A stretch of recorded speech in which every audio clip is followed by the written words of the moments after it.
Hey, this is Mark Howe from Here and Beyond, and in this episode I am talking to you about teleportation. Some of these cases go back hundreds of years and they're not restricted to science fiction movies such as Star Trek. Now, if you want to be kept up to date with all of the Here and Beyond videos that we put on this channel, then please don't forget to click on the subscribe button and you'll be notified as soon as I put up any new videos.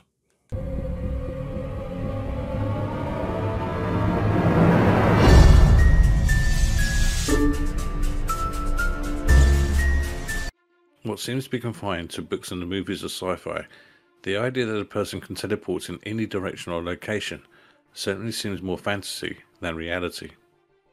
And yet, the following stories confirm some of the best known paranormal happenings and real-life teleportations around the world. It's not just people though.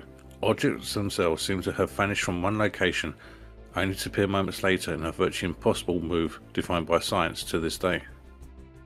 Take a look at these awesome stories and accounts and make up your own mind on my teleportation cases. Gil Perez, 1593.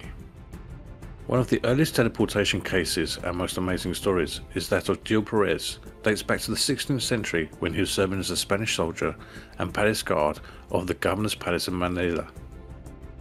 He was just a regular soldier until the morning of October the 24th, 1593, when something strange happened. Tired due to lack of sleep, Perez decided to take a short nap and lean against the palace wall.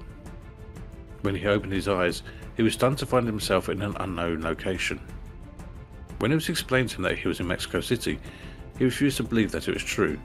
Now, it was impossible for him to be in Mexico City on the evening of October the 24th, when he had received his orders in Manila on the morning of October the 23rd.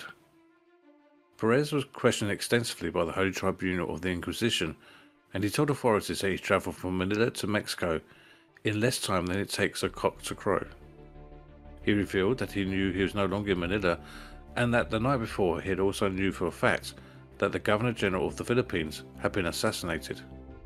However, the members of the Spanish Inquisition did not believe his story and had him imprisoned for desertion. For 2 months, Perez was locked up in a jail in Mexico City until a Manila merchant ship arrived from the Philippines.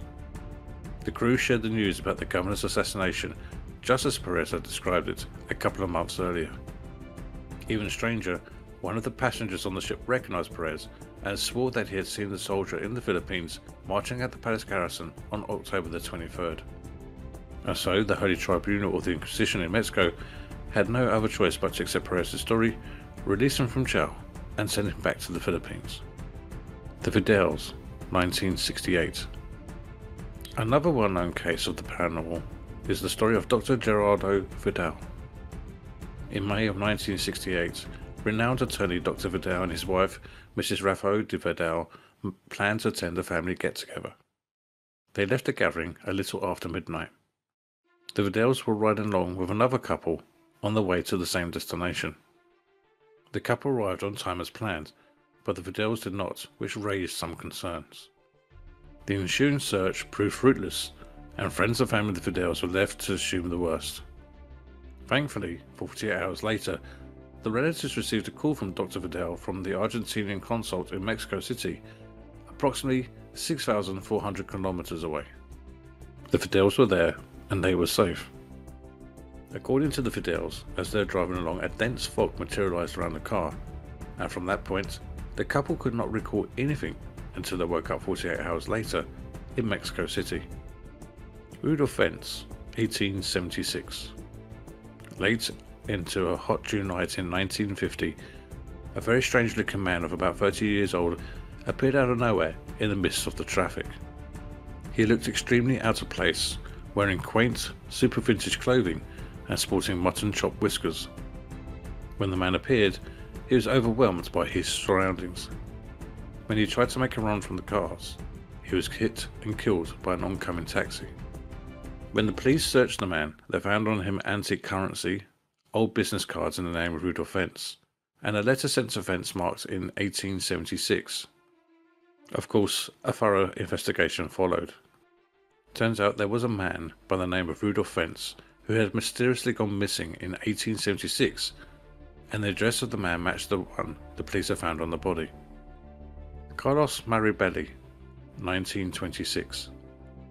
Carlos Mirabelli was a Brazilian physical medium and a spiritualist from Sao Paulo, Brazil. He is quite well known for his ability to perform various seemingly supernatural feats, such as levitation and telekinesis, but the most impressive ability he possessed was arguably his spontaneous teleportation. In 1926, Mirabelli was about to board a train travelling from Sao Paulo to the Porto Santos with some friends, when one of his companions saw Mirabelli walk towards the platform and vanish into thin air. In the middle of the day, and in front of dozens of witnesses, he faded in a foggy haze as if he was slowly getting erased from existence.